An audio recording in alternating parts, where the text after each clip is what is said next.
बहुत स्वागत है। बात करेंगे गुना की, जहां पर शिकारियों ने पुलिस पर हमला किया है। फायरिंग में 3 पुलिसकर्मियों की मौत की खबर है। शिकारियों ने सीधे गोलियां दागी। आरोन थाने के एसआई, प्रधान आरक्षक और सिपाही की मौत की खबर है। रात को लगभग 2:45 बजे ये घटना हुई है। एसपी घटनास्थल पर पहुंचे हैं। बड़ी संख्या में शिकार किए गए हिरण का मांस भी मिला है। मोर के मृत अवशेष भी मिले हैं। फिलहाल शवों को पोस्टमार्टम के लिए जिला अस्पताल पहुंचा दिया गया है। जांच लगातार जारी है, सर्चिंग लगातार जारी है। तो गुना में 3 पुलिसकर्मियों की हत्या हुई है। काले हिरण को मारकर बदमाश ले जा रहे थे और उसी दौरान मुठभेड़ हुई। गुना के आरोन इलाके में बदमाशों से मुठभेड़ में 3 पुलिसकर्मियों की मौत हो गई है। ड्राइवर की हालत गंभीर थी,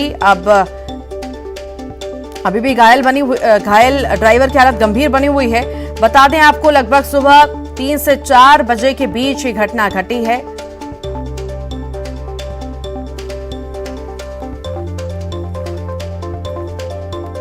और इसी पर अधिक जानकारी के लिए हमारे साथ विजय जुड़ गए हैं। विजय, ये तो हद ही हो गई। अभी तक हमने देखा था छोटी मोटी घटनाओं पर ऐसे हमले हुआ करते थे, अब पुलिस पर इतना बड़ा हमला, वो भी शिकारियों द्वारा, चौंकाने वाला है।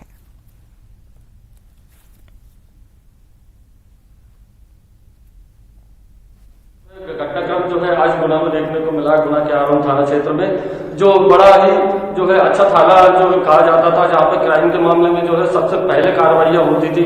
गुना थाने को जो है सबसे बड़े अफसर जो है जहाँ तक कि डीआईजी जो है उन्होंने आरोन थाने के पुलिसकर्मियों की तारीफ की थी। और उसी आरोन थाने के पुलिस जवान जो है रात को सर्चिंग पर निकलते हैं, पेट्रोलिंग पर निकलते हैं और उसी दौरान उनको सूचना मिलती है कि जंगल में जो है शिकारी वन्य प्राणियों का शिकार कर रहे हैं। और उसी समय पुलिस जवान जो है वहां पर पहुंचते हैं अपनी गाड़ी से और शिकारियों को पकड़ने का प्रयास करते हैं। लेकिन जैसे ही शिकारियों पर नजर जाती है पुलिसकर्मियों को, इतने में ही जो है शिकारियों की तरफ से फायरिंग की जाती है और लगातार जो है इस पूरे मामले में फायरिंग की गई है। जैसा कि पुलिसकर्मी जो आरोन थाना के पुलिसकर्मी है वो बता रहे हैं कि करीबन एक पुलिसकर्मी को 8 से 10 गोलियां लगी हैं। ऐसे तीनों पुलिसकर्मी जो है मौके पर ही जो है दम तोड़ चुके हैं। और एक जो पुलिसकर्मी है जो वाहन चला रहा था, ड्राइवर, उसको भी करीबन 2-3 फायर लगे हैं गोलियों के, जिसको गंभीर अवस्था में जो है गुना जिला अस्पताल में रेफर कर दिया गया है। और कहीं ना कहीं एक बड़ी घटना जो है पहली बार देखा गया है कि जंगल में पुलिस पहुंचती है और उन पर फायरिंग की जाती है, लेकिन फॉरेस्ट विभाग जो है कान पर जोर तक नहीं रेंगता। पुलिस के अधिकारी मौके पर पहुंच जाते हैं, लेकिन फॉरेस्ट विभाग कहीं पर भी कोई अधिकारी मौके पर नहीं पहुंचता। ये एक बड़ा सवाल है कहीं ना कहीं फॉरेस्ट विभाग पर।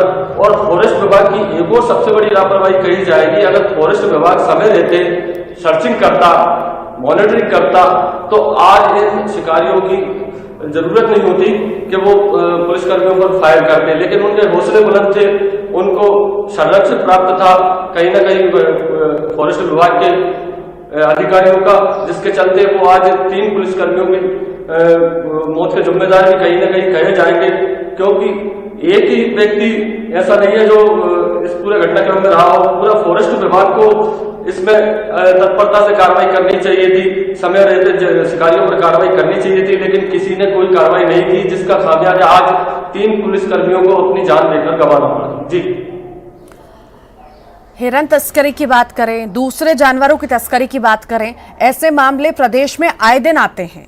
यहां पर बड़ी लापरवाही इसे मान सकते हैं, क्योंकि लगातार इतने समय से इतने सारे मामले सामने आना और उस पर ध्यान नहीं दिया जाना और बदमाशों में जरा सा भी कानून का खौफ ना होना, क्या कहा जाएगा इससे? फिर देखिए, जाहिर सी बात है, अगर शिकारियों को अगर खौफ होता कि हम पकड़े जाएंगे या हमें कोई कार्रवाई होगी, तो आज वो इस तरह की घटना को अंजाम नहीं देते और पुलिसकर्मी हमारे शहीद होते। लेकिन उन शिकारियों को कोई भी खौफ नहीं था, बेझिझक वो जंगल में गए, उन्होंने शिकार किया और इसके सबूत मौके से मिले हैं। जो है हिरण के शव और मोर के जो अवशेष होते हैं वो मौके से बरामद किए गए हैं, पुलिस ने बरामद किए गए हैं। तो इससे कहीं ना कहीं ये तो जाहिर होता है कि शिकारियों को कोई खौफ नहीं था अधिकारियों का या फॉरेस्ट विभाग का। अगर उनको खौफ होता तो आज इस तरह की घटना सामने नहीं आती। और बड़े पैमाने पर देखा गया है कि मोटी रकम में जो है वन्य प्राणियों के अवशेष जो है बेचे जाते हैं और धड़ल्ले से ये जो है कार्रवाइयां सिर्फ नाम के लिए कागजों में दब के रह जाती हैं और उनका फायदा इस तरह के जो आरोपी होते हैं वो उठाते हैं। और वाकई हौसला बढ़ते जाता है क्योंकि छोटी मोटी कार्रवाई करके छोड़ दिया जाता है, उस समय ध्यान नहीं दिया जाता और बाद में इसका खामियाजा भुगतना पड़ता है। और आज वो तस्वीर हम देख भी रहे हैं कि 3 पुलिसकर्मियों की जान चली गई है और वो भी इतनी हिम्मत शिकारियों द्वारा हुई, इतना ज्यादा हम देख रहे हैं कि ऐसी घटनाएं आ रही और पुलिसकर्मियों पर फायरिंग कर दी गई। आखिर इस संदर्भ में अब क्या कहना है? अधिकारियों का मौके पर पहुंचे हैं, किस तरह की कार्रवाई होगी, किन धाराओं में कार्रवाई होगी, किस तरह का मामला दर्ज होगा, क्या कह रहे हैं वो लोग अभी? देखिए, पुलिस अधीक्षक और सभी जो पुलिसकर्मी हैं करीब 12 से 14 थानों का फोर्स जो है सर्चिंग में जुटा हुआ है आरोपियों की भी। तो ऐसे में कोई अधिकारी अभी कुछ भी कहने को तैयार नहीं है। अभी कुछ देर पहले पुलिस अधीक्षक राजीव कुमार मिश्रा से हमारी बात हुई तो उनका यही कहना था कि 3 पुलिसकर्मी जो है इस पूरी घटना में शहीद हुए हैं और एक जो ड्राइवर था जो पेट्रोलिंग के दौरान गाड़ी चला रहा था उसको भी 3 गोलियां लगी हैं, जिसको गंभीर रूप से उपचार के लिए भर्ती कराया गया है जिला अस्पताल में। और पूरा जो है ये घटनाक्रम जैसे ही घटा है उसके कुछ ही देर बाद अभी करीबन 5:30 बजे करीब पुलिस अधीक्षक मौके के लिए रवाना हो गए थे और अभी घटनास्थल पर सर्चिंग की जा रही है। लेकिन मैं बता दूं कि जो घटनास्थल है वो एक पठारी क्षेत्र है, जो जंगल में पठार होते हैं वहां पर जो है चारों तरफ से पूरा खुला मैदान था और नीचे जंगल था। लेकिन शिकारियों को बेखौफ थे शिकारी और उन्होंने इसी का फायदा उठाया और भगने में कामयाब रहे और सरेआम जो है 3 पुलिसकर्मियों को गोली से भून दिया। ना तो उनमें कोई खौफ था, ना उनमें कोई ये मन में टीस थी कि हम क्यों मारे इनको, लेकिन उन्होंने बेझिझक जो है अंधाधुंध इन पे फायर किए हैं और इस तरह 3 पुलिसकर्मी जो है आज हम जो कहेंगे शहीद हमारे हुए। ठीक है, आप लगातार बने रहिए। सुशील हमारे साथ ग्वालियर से जुड़ गए हैं। सुशील, इतना ज्यादा मान बढ़ गया है इन शिकारियों का कि पुलिस पर फायरिंग की गई है, 3 पुलिसकर्मियों की मौत हो गई इसमें। बिल्कुल, देखिए ये गुना जिले के आरोन का पूरा वाकया है जहां जो शिकारी है उनके हमले में 3 पुलिसकर्मियों की मौत हो गई। और ये घटना ये बताती है कि जो शिकारी है, वन माफिया है, उनके हौसले कितने बुलंद है कि वो पुलिस पर भी हमला करने से नहीं चूक रहे हैं, उनकी हत्याएं तक कर रहे हैं। आपको बता दें कि ग्वालियर में भी इस तरह के पिछले अगर 3 साल के रिकॉर्ड उठाकर देखें तो ग्वालियर चंबल अंचल में 100 से ज़्यादा ऐसी घटनाएं हुई है जिनमें जंगल में वन माफिया होने, चाहे वो शिकारी हो या पत्थर माफिया हो, लकड़ी माफिया हो या रेत माफिया हो, इन्होंने 100 से ज़्यादा हमले किए हैं पुलिस और प्रशासन की टीमों पर। छोटे मोटे हमले अगर मिला के बात की जाए तो सबसे ज़्यादा पीड़ित इलाका मुरैना, भिंड, पूरा चंबल का होता है। लेकिन अब जो शिकारी है वो चाहे गुना, अशोकनगर, शिवपुरी जैसे ज़िलों में भी लगातार हमले की वारदातें कर रहे हैं। अगर उनके काम में बाधा डाली जाती है, उनके गोरख धंधे में बाधा डाली जाती है तो वो फिर पुलिस वालों की या प्रशासनिक अमले की जान लेने से भी बाज नहीं आते। और ऐसा ही वाकया ये आरोन में देखने के लिए मिला है जहां काले हिरण का मांस ले जाने की सूचना पर जो पुलिसकर्मी वहां पहुंचे थे दबिश देने के लिए, तो उसी दौरान जब उनका आमना सामना हुआ तो फिर इन शिकारियों ने उन पर हमला कर दिया और 3 पुलिसकर्मियों की जान गई। तो निश्चित तौर पर ये सवाल भी है कानून व्यवस्था के लिए। दूसरा, शिकारियों और वन माफियाओं के जो बुलंद हौसले हैं वो किस तरह से लगातार बुलंद होते जा रहे हैं, वो ये घटना बताती है।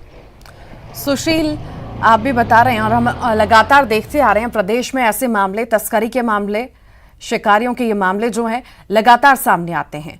क्या यहाँ पर हम देखें कि संरक्षण लगातार प्राप्त हो रहा है वन विभाग की ओर से या कहीं और से, जो इतने हौसले बुलंद हो रहे हैं इन लोगों के? बिल्कुल सही बात है। देखिए कई ऐसे वाकये सामने आए हैं ग्वालियर चंबल अंचल में जिसमें जो वन अमला है उसके कई कर्मचारियों की भूमिका सामने आई है, चाहे अवैध उत्खनन हो, रेत का हो, पत्थर का हो, लकड़ी का हो, या फिर शिकारियों द्वारा जो जंगली जानवर है उनके शिकार करने का मामला हो।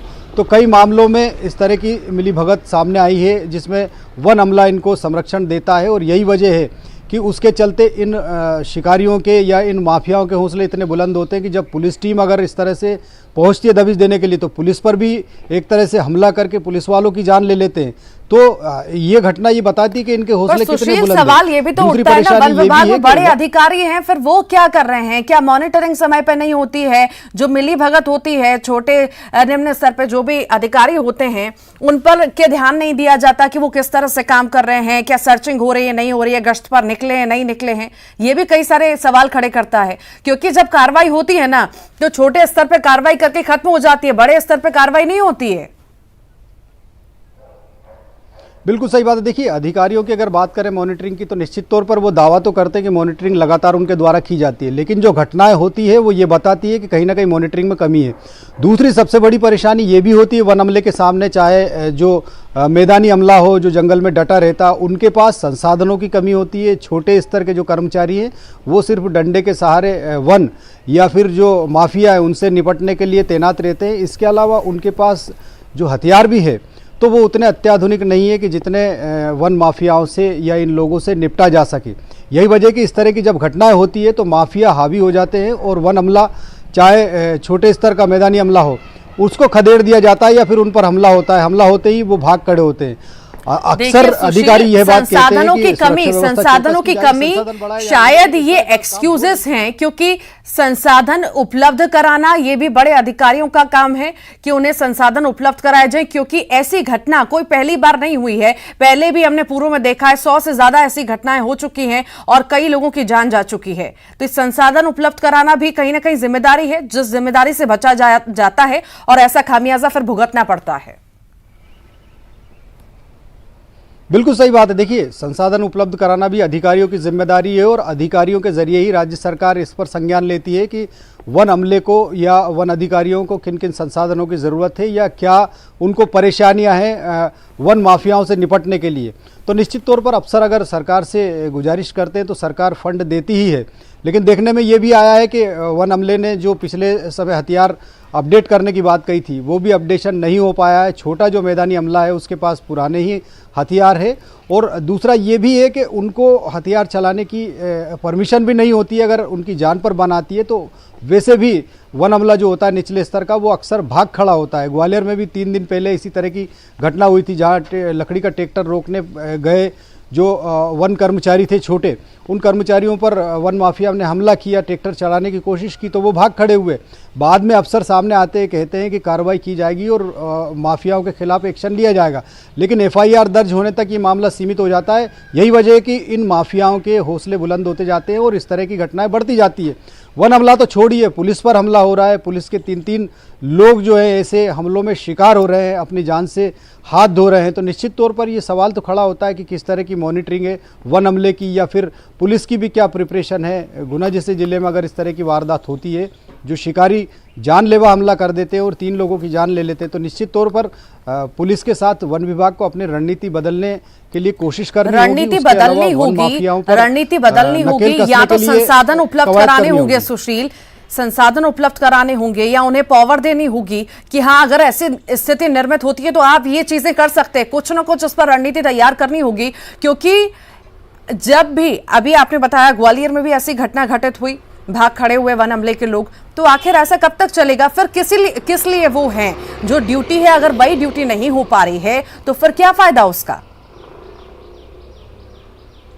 बिल्कुल सही बात है। देखिए, सवाल ये बार बार आता है, इस तरह की जब भी घटनाएं होती है तो इन्हीं सवालों के सामने आने के बाद मंथन होता है। पुलिस प्रशासनिक अमला भी जो है रणनीति बनाने और सख्त कार्रवाई की बात कहता है, लेकिन उसके बाद फिर ये सिलसिला वैसे ही शुरू हो जाता है। माफिया जो है लगातार सक्रिय हो जाते हैं वन में और उसके अलावा जब भी उनको रोकने का प्रयास किया जाता है, चाहे रेत माफिया हो, पत्थर माफिया हो, लकड़ी माफिया हो या फिर ये अवैध शिकार करने वाले माफिया हों, तो ये हमला करने से बाज नहीं आते। और सबसे बड़ी बात ये भी है कि कुछ राजनीतिक संरक्षण भी मिलता है कई बार। हालांकि जो गुना जिले के आरोन की घटना है वो घटना अपने आप में अलग है, वहाँ शिकारी है, शिकारियों ने पुलिसकर्मियों पर हमला किया और जान ली है।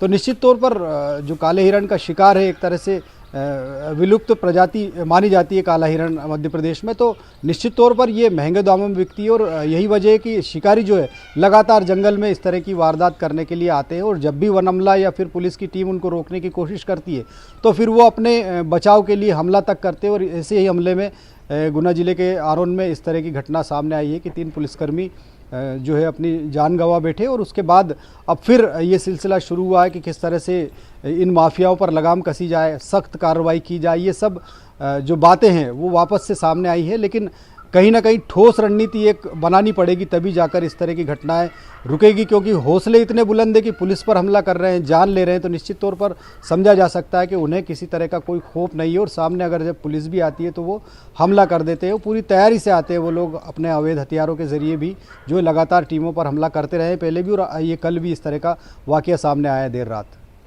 सुशील, ये तो हमने वन विभाग की बात की, उनकी लापरवाहियों की बात की। अगर हम बात करें पुलिसिंग की, आखिर वहां पर क्या कमजोरी है? क्या लगता है वहां पर भी कोई चूक हुई है क्या? बिल्कुल सही बात है। देखिए, पुलिस की अगर बात करें तो पुलिस का जो अमला है वो निश्चित तौर पर मैदानी स्तर पर तो लड़ने के लिए प्रशिक्षित होता है, लेकिन कई बार जब इस तरह की जंगल में घटनाएं होती है, शिकारियों से निपटना होता है, तो उनके लिए एक स्पेशल ट्रेनिंग ज़रूरत होती है, जो शायद मिल नहीं पाती। उस तरह की एक टीम होना चाहिए पुलिस के पास भी कि अगर जंगलों में इस तरह की वारदात होती है तो उससे निपटने के लिए एक स्पेशल टीम हो जो मौके पर जाए, तो ऐसे हालातों से बचा जा सके कि जब पुलिसकर्मियों को जान गंवानी पड़े। तो निश्चित तौर पर जंगल के हालात अलग होते हैं, शिकारियों की जो टैक्टिस है वो अलग होती है, किस तरह से वो शिकार करने के बाद अगर प्रशासन या पुलिस की टीम उनके सामने आती है तो कैसे हमला करते हैं। तो निश्चित तौर पर जो पुलिसकर्मी गए होंगे। सुशील, लौटूंगी, विजय आपके पास भी लौटूंगी, लगातार बने रहिएगा। इसी बीच एक बड़ा अपडेट, सीएम शिवराज ने उच्च स्तरीय आपात बैठक बुलाई है। गुना में देर रात हुई पुलिस शिकारियों के बीच भिड़ंत की घटना को लेकर मुख्यमंत्री ने आपात बैठक बुलाई। उच्च स्तरीय बैठक मुख्यमंत्री निवास में ये 9:30 बजे बैठक होगी। गृह मंत्री Narottam Mishra, CS DGP, ADG intelligence, PS मुख्यमंत्री और सहित पुलिस के बड़े अधिकारी इसमें उपस्थित रहेंगे। गुना प्रशासन के बड़े अधिकारी बैठक में वर्चुअली जुड़ेंगे। और शरद हमारे साथ जुड़ गए हैं। शरद, बड़ी घटना गुना में हुई है और अब इस पर मुख्यमंत्री ने बड़ी बैठक बुलाई है। देखिए, बिल्कुल ठीक कहा है आपने। जिस तरीके की ये घटना है वो निश्चित तौर पर कई सवाल भी खड़े करती है कि आखिरकार कुछ शिकारी किस तरीके से पुलिस पर फायरिंग कर देते हैं। और सिर्फ फायरिंग ही नहीं, 3 जो पुलिस वाले हैं वो अगर शहीद हों तो फिर कहीं ना कहीं ये मामला इसलिए भी गंभीर हो जाता है कि आखिरकार जो शिकारी हैं या गुंडे बदमाश हैं उनके हौसले कितने बुलंद हैं और कितनी प्रिपरेशन के साथ में वो आए थे कि उनके पास में हथियार और बाकी सब चीजें थी। तो इन सारे मुद्दों की जो समीक्षा है वो मुख्यमंत्री अब से बस कुछ ही देर बाद करेंगे। और मुख्यमंत्री ने एक आपात बैठक बुलाई है। इस बैठक में जो गृह मंत्री हैं नरोत्तम मिश्रा संभवतः वो वर्चुअली जुड़ेंगे। जो पीएस और एडी और जो डीजीपी हैं वो भी क्योंकि भोपाल से बाहर है इसलिए वर्चुअली इस बैठक में जुड़ेंगे। तमाम जो एडीजी इंटेलिजेंस हैं, इंटेलिजेंस के जो अधिकारी हैं वो और गुना के जो प्रशासनिक अधिकारी हैं वो इस बैठक में जुड़ेंगे। सुबह करीब 9:30 बजे ये मुख्यमंत्री के निवास में बैठक होगी। और बैठक इसलिए भी महत्वपूर्ण हो जाती है, जैसा मैंने आपसे कहा कि ये मामला इसलिए भी गंभीर है कि पुलिस पर हमला करना और एक तरीके से हमले में जान चली जाना, इसका मतलब ये होता है कि कहीं ना कहीं जो शिकारी हैं वो पूरे प्लान तरीके से आए थे। और कोई ये ऐसी बात तो भी नहीं है कि किसी बड़े रैकेट के साथ में वो जुड़े हुए हों, क्योंकि जिस तरीके की पूरी घटना है और 3 पुलिस वालों की अगर जान जाए तो फिर कहीं ना कहीं मामला गंभीर हो जाता है। जी, मामला गंभीर भी है क्योंकि कहीं ना कहीं अब खौफ जरा सा भी बदमाशों में, चाहे शिकारियों में बचा नहीं है और आए दिन ऐसी घटनाएं आती हैं और बहुत जरूरी हो जाता है ये बैठक करना। शरद, ये बैठक आखिर कितनी खास रहेगी? क्योंकि संसाधनों की कमी वन विभाग की ओर से हमेशा कही जाती है और ऐसा कहा जाता है कि अभी पूर्ति उसकी सरकार की ओर से नहीं हुई है, आगे काम होगा। तो क्या इसमें भी बड़ा निर्णय लिया जा सकता है? या पावर की बात करें, जो वन विभाग के लोग रहते हैं उनके पास पावर नहीं होती है, वो परेशान हो जाते हैं, तो इन पर भी लेकर के क्या बड़ा फैसला हो सकता है क्या? देखिए, अभी ये जो बैठक है वो दरअसल जो घटना हुई है उसकी समीक्षा के लिए, उसके बाद क्या किस तरीके से घटना हुई इस बारे में मुख्यमंत्री पूरी रिपोर्ट लेंगे कि आखिरकार ये घटना हुई कैसे। तो आज की जो बैठक है उसका मेन जो पर्पज है जो बताया जा रहा है अभी वो यही है कि पूरी घटना को लेकर मुख्यमंत्री शिवराज सिंह चौहान गंभीर हैं और संभव है कि जो अधिकारी हैं उनको कुछ निर्देश भी इस बारे में दिए जाएंगे। इससे पहले भी अगर आपको याद हो तो मुख्यमंत्री जब रायसेन गए हुए थे तो रायसेन में उन्होंने एक आदिवासी के घर पर हमला हुआ था तो वहां वो जो आदिवासी मौजूद थे उनको संबोधित करते हुए भी खास तौर से शिकारियों के लिए कहा था कि ये जो एक भी शिकारी हैं वो बचने नहीं चाहिए और इनको पूरी तलाशी करके निकालना चाहिए। तो इतने सख्त निर्देश मुख्यमंत्री के होने के बावजूद में अगर इतनी बड़ी घटना हो जाए तो फिर अपने आप में कहीं ना कहीं पुलिस जो व्यवस्था है उसको लेकर और इंटेलिजेंस को लेकर कहीं ना कहीं सवाल खड़े होते हैं कि इतने प्लान तरीके से कैसे हथियारों से लैस होकर वो शिकार करने निकले और जब शिकार में पुलिस पार्टी ने उनको रोकने की कोशिश की तो फिर ठीक शरद, बहुत शुक्रिया जानकारी को साझा करने के लिए। विजय आपका बहुत बहुत शुक्रिया। सुशील आपका बहुत बहुत शुक्रिया जानकारी को साझा करने के लिए। और इसी के साथ ही फिलहाल के लिए इस बुलेटिन में इतना ही। खबरों का सिलसिला लगातार जारी है।